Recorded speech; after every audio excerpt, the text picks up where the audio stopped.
ನಮಸ್ತೆ ಸ್ನೇಹಿತರೆ, ಈ ಒಂದು ವಿಡಿಯೋದಲ್ಲಿ ಒಳ ಮೀಸಲಾತಿ ಕುರಿತು ಸರ್ಕಾರ ಏನೆಲ್ಲ ಕ್ರಮಗಳನ್ನು ಕೈಗೊಂಡಿದೆ ಎಂತಕ್ಕಂಥ ವಿಷಯವನ್ನು ಕುರಿತು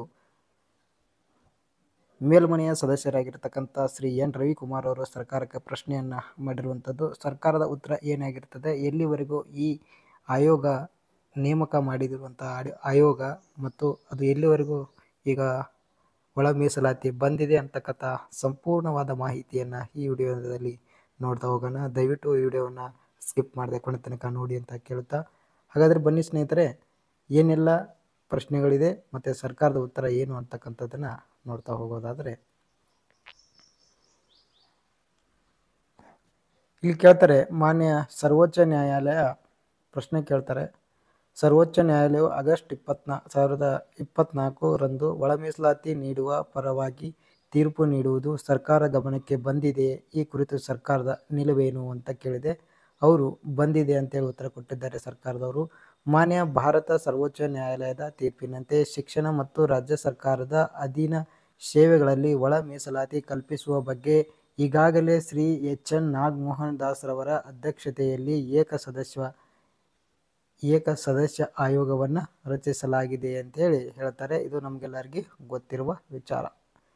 ಇನ್ನು ಮುಂದುವರೆದು, ರಾಜ್ಯದಲ್ಲಿ ಒಳ ಮೀಸಲಾತಿ ಜಾರಿ ಮಾಡಲು ಸರ್ಕಾರ ಕೈಗೊಂಡ ಕ್ರಮಗಳೇನು, ವಿವರ ನೀಡುವುದು ಅಂತ ಕೊಟ್ಟಿದ್ದಾರೆ.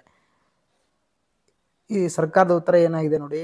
ಆಯೋಗವು ದಿನಾಂಕ 4/12/2024 ಕಾರ್ಯಭಾರ ವಹಿಸಿಕೊಂಡಿದ್ದು, ಪರಿಶಿಷ್ಟ ಜಾತಿಯ ವಿವಿಧ ಉಪಜಾತಿಗಳ ಬಗ್ಗೆ ಮಾನ್ಯ ಸರ್ವೋಚ್ಚ ನ್ಯಾಯಾಲಯದ ತೀರ್ಪಿನಂತೆ ಅಗತ್ಯ ಮಾಹಿತಿಯನ್ನು ಸಂಗ್ರಹಿಸಲಾಗುತ್ತಿದೆ. ಆದಿ ಕರ್ನಾಟಕ, ಆದಿ ದ್ರಾವಿಡ ಮತ್ತು ಆದಿ ಆಂಧ್ರ ಎಂಬ ಪರಿಶಿಷ್ಟ ಜಾತಿಯ ಪದಗಳು ಕರ್ನಾಟಕ ಪರಿಶಿಷ್ಟ ಜಾತಿ ಪಟ್ಟಿಯಲ್ಲಿದ್ದು, ಸರದಿ 3 ಪದಗಳನ್ನು ಕೆಲವು ಪರಿಶಿಷ್ಟ ಜಾತಿಯ ಸಮುದಾಯಗಳ ಬಳಕೆ ಮಾಡಲಾಗುತ್ತಿದ್ದು, ಸರದಿ ಜಾತಿಗಳಿಗೆ ಸಂಬಂಧಿಸಿದ ಉಪಜಾತಿಗಳ ಜನಸಂಖ್ಯೆ 2011ರ ಜನಗಣತಿಯಲ್ಲಿ ಇಲ್ಲದೇ ಇರುವುದರಿಂದ ಆ ಮಾಹಿತಿಯನ್ನು ಸಹ ಸಂಗ್ರಹಿಸಬೇಕಾಗಿದೆ. ಸರದಿ ಆಯೋಗದಿಂದ ದಿನಾಂಕ 10/1/2025 ಎಲ್ಲ ಸರ್ಕಾರಿ ಇಲಾಖೆ, ನಿಗಮ ಮಂಡಳಿ, ಸಂಸ್ಥೆಗಳು, ವಿಶ್ವವಿದ್ಯಾಲಯಗಳಿಂದ ವಿವಿಧ ಪರಿಶಿಷ್ಟ ಜಾತಿ ಅಂಕಿಅಂಶಗಳನ್ನು ಒದಗಿಸಲು ಪತ್ರ ಬರೆಯಲಾಗಿದೆ. ಆಯೋಗದ ನಿರ್ದೇಶನದ ಮೇರೆಗೆ ಸರ್ಕಾರದ ಮುಖ್ಯ ಕಾರ್ಯದರ್ಶಿಗಳಿಂದಲೂ ಸಹ ಎಲ್ಲ ಸರ್ಕಾರಿ ಇಲಾಖೆಗಳು, ನಿಗಮ ಮಂಡಳಿಗಳು, ಸಂಸ್ಥೆಗಳು, ವಿಶ್ವವಿದ್ಯಾಲಯಗಳಿಂದ ಅಗತ್ಯ ಮಾಹಿತಿಯನ್ನು ಒದಗಿಸುವಂತೆ ದಿನಾಂಕ 14/2/2025 ಟಿಪ್ಪಣಿಯಲ್ಲಿ ಹೊರಡಿಸಲಾಗಿದೆ.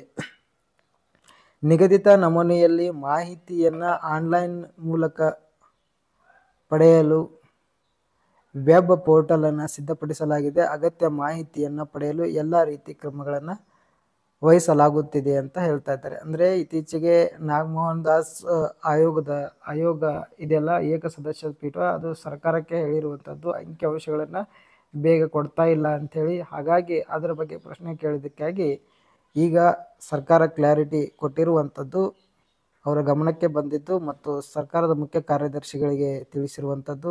ಎಲ್ಲ ನಿಗಮ ಮಂಡಳಿಗಳು, ವಿಶ್ವವಿದ್ಯಾಲಯಗಳು, ಸಂಸ್ಥೆಗಳಿಗೆ ಯಾವ ಮಾಹಿತಿಯನ್ನು ಕೊಡಬೇಕು ಅಂತೇಳಿ ಹೇಳಿರುವಂಥದ್ದು. ನಂತರ ಪ್ರಶ್ನೆ ಕೇಳ್ತಾರೆ, ಸರ್ಕಾರ ರಚಿಸಿದ ಆಯೋಗದ ವರದಿ ನೀಡಿದೆಯೇ? ಇಲ್ಲದಿದ್ದಲ್ಲಿ ಯಾವಾಗ ವರದಿ ನೀಡಲಾಗುವುದು ಅಂತ ಕೇಳಿದ್ದಾರೆ. ಸರ್ಕಾರಕ್ಕೆ ವರದಿ ಏನು, ನಾಗಮೋಹನ್ ದಾಸ್ ವರದಿ ನೀಡಿದೆಯೇನು ಅಂತ ಕೇಳಿದ್ದಾರೆ. ವರದಿ ಇನ್ನೂ ನೀಡಿಲ್ಲ, ಶೀಘ್ರದಲ್ಲೇ ವರದಿ ನೀಡಲಾಗುವುದು ಅಂಥೇಳಿ ಹೇಳಿರುವಂಥದ್ದು. 2 ತಿಂಗಳು ಅಂತ ಹೇಳಿದರು, ಸುಮಾರು 3 ತಿಂಗಳು ಆಗಕ್ಕೆ ಬಂತು, ಇನ್ನೂ ಕೂಡ ವರದಿ ಸಿದ್ಧವಾಗಿಲ್ಲ. ಸೊ ಅದು ವರದಿ ಕೊಡೋವರೆಗೂ ಯಾವುದೇ ರೀತಿಯಾಗಿರ್ತಕ್ಕಂಥ ಕಾಲ್ಫಾರ್ಮು ಅಂದರೆ ಅಧಿಸೂಚನೆಗಳನ್ನು ಹೊರಡಿಸೋಂಗಿಲ್ಲ ಅಂಥೇಳಿ ಸರ್ಕಾರ ಹೇಳಿತ್ತು. ನೋಡೋಣ. ಆದರೆ ಪೊಲೀಸ್ ಇಲಾಖೆಯಲ್ಲಿ ತುರ್ತಾಗಿ ಈ ಅಧಿಸೂಚನೆ ಬಿಟ್ಟು ಮುಂಚಿತ ಹೊರಡಿಸುವ ಸಾಧ್ಯತೆ ತುಂಬ ಜಾಸ್ತಿ ಇದೆ. ಯಾರೆಲ್ಲ ಪೊಲೀಸ್ ಓದ್ತಾ ಇದ್ರಿ, ತಾವು ಕಂಟಿನ್ಯೂ ಆಗಿ ಓದಿ ಅಂತ ತಮ್ಮಲ್ಲಿ ವಿನಂತಿ ಮಾಡ್ಕೊಳ್ತಾ ಈ ವಿಡಿಯೋನ ಇಲ್ಲಿಗೆ ಮುಗಿಸ್ತಾ ಇದ್ದೀನಿ. Thank you so much.